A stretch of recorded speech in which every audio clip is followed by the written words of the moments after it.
District level के officers की 20 सूत्रीय आर्थिक कार्यक्रम, फ्लैगशिप योजनाएं और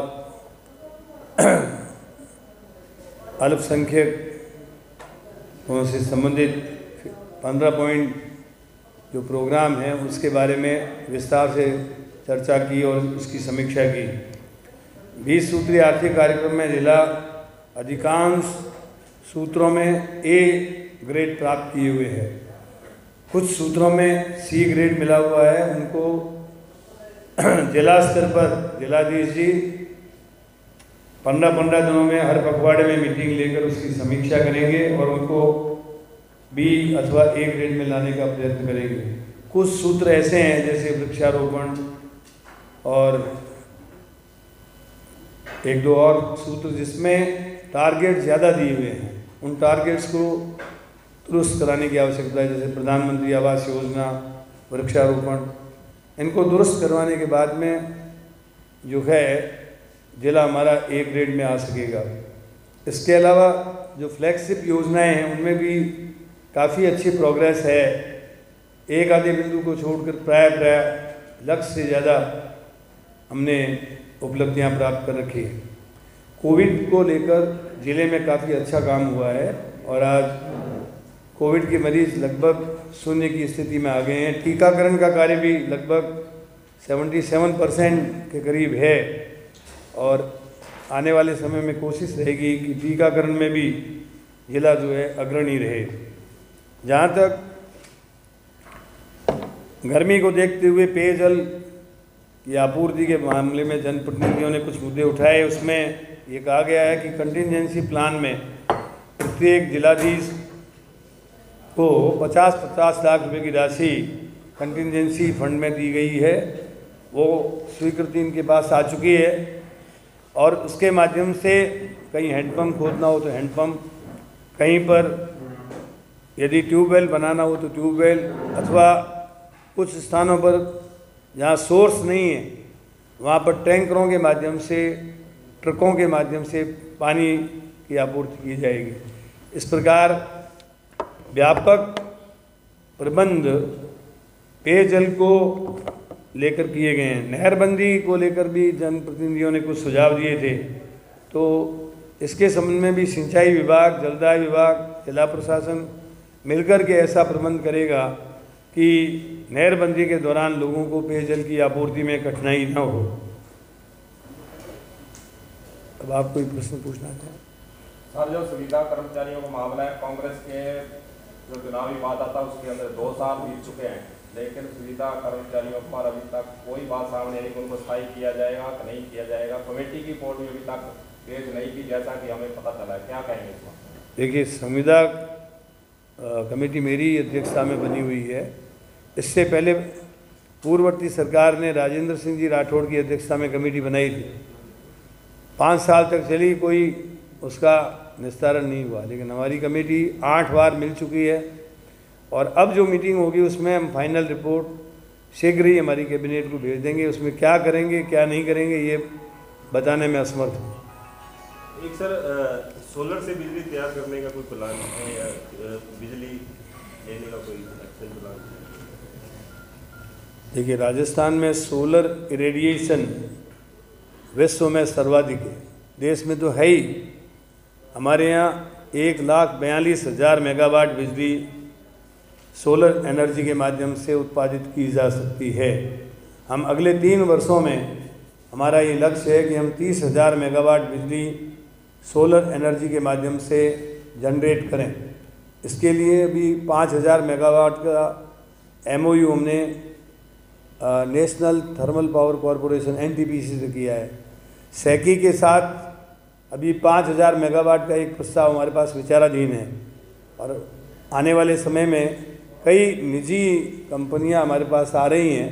मैं उम्मीद करता हूं कि हमारा लक्ष्य जो माननीय मुख्यमंत्री जी ने हमको दिया है, हम अगले 3 सालों में उसकी पूर्ति कर सकेंगे।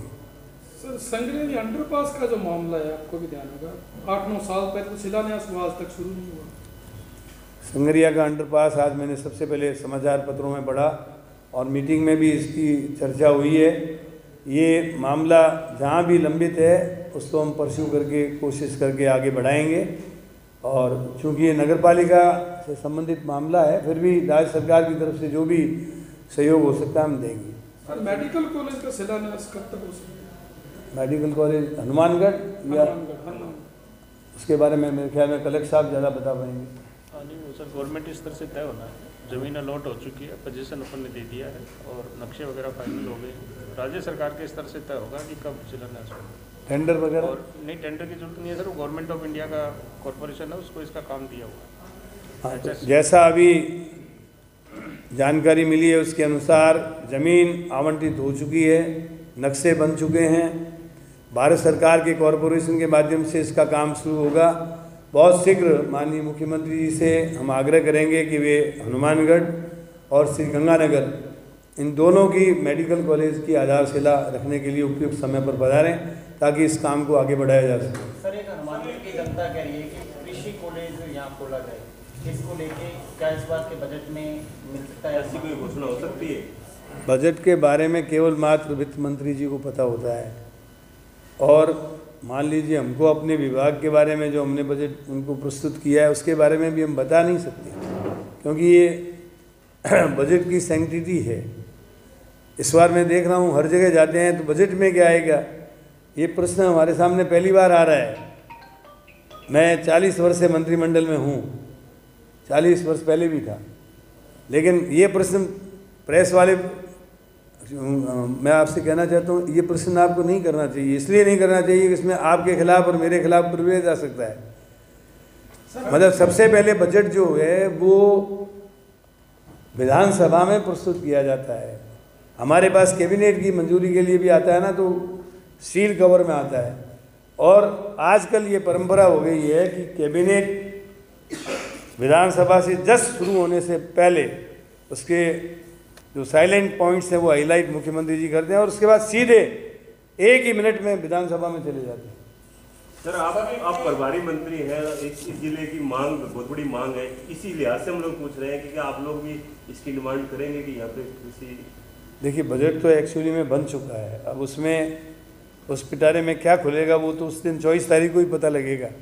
लेकिन यदि मैं ये कह सकता हूँ कि इस बजट में यदि आवे या नहीं आए तो उस 24 तारीख को पता लग जाएगा। आपकी मांग को मैं माननीय मुख्यमंत्री जी जो वित्त मंत्री जी हैं उन तक और कृषि मंत्री तक पहुंचाऊंगा। सर आपके पास पानी विभाग है, औद्योगिक क्षेत्र जिला मुख्यालय की बात कर रहे हैं, औद्योगिक क्षेत्र में नहरी पानी मिल रहा है और उसके सामने बस्ती में सूरज पानी मिल रहा है और अंतराल बीच में सड़कें पड़ती है, तो उसे पाइपलाइन क्यों नहीं जोड़ी जा रही उसके लिए? ये अभी आपने बिंदु उठाया, इसकी मैं समीक्षा जाँच करूँगा कि कैसे क्या है और क्या हो सकता है।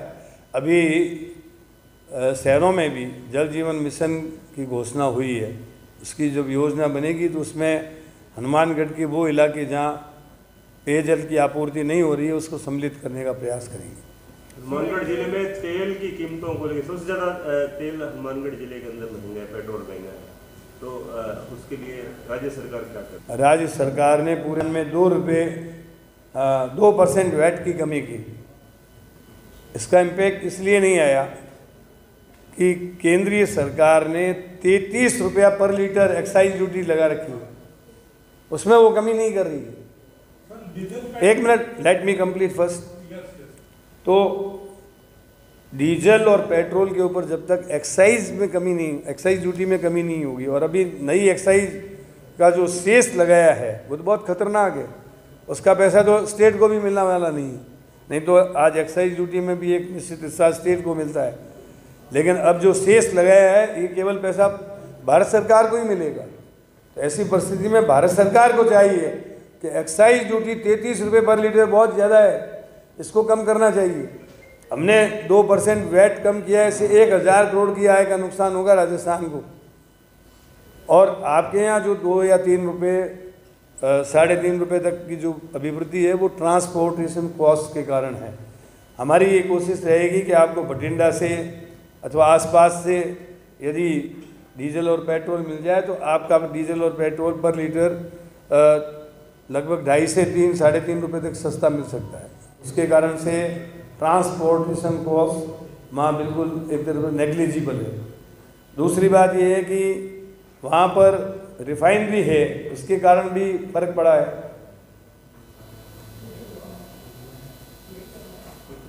सर मैं निवेदन कर रहा था कि डीजल पेट्रोल के साथ साथ अभी क्या है कि बिजली के बिल भी हॉट पॉइंट पर है, तो क्या इनमें कुछ राज्य सरकार राहत देगी? देखिए, जिस समय हमारी गवर्नमेंट बनी थी, हमारे माननीय मुख्यमंत्री जी ने ये कहा था हम कृषि बिजली की दरों में कोई अभिवृद्धि नहीं करेंगे। आज 2 साल हो गए हैं, कृषि बिजली की दर 90 पैसे ही है, और जो फ्यूल सरचार्ज जगह है उसको भी सब्सिडी के रूप में राज्य सरकार दे रही है।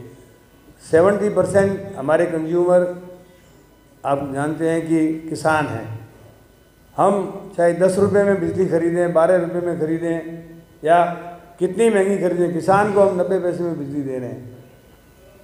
ठीक है, अब सुनो, 58 लाख कंज्यूमर हमारे ऐसे हैं जो बीपीएल फैमिली के या गरीब फैमिली के हैं, उनको भी कोई पैसा नहीं बढ़ा है, उनका बढ़ा हुआ पैसा सरकार सब्सिडी दे रही है। अब जो डोमेस्टिक कंज्यूमर एसी में रहते हैं अथवा आप ये लग्जरियस लाइफ लीड करते हैं अथवा जितनी ज़्यादा बिजली अधिक कंज्यूम करते हैं, उनके लिए नियामक आयोग बिजली की दर तय करता है। न तो कंपनियां तय करती है, नियामक आयोग पत्रकारों को, कंज्यूमर्स को, उद्योगपतियों को, सभी को सुनता है।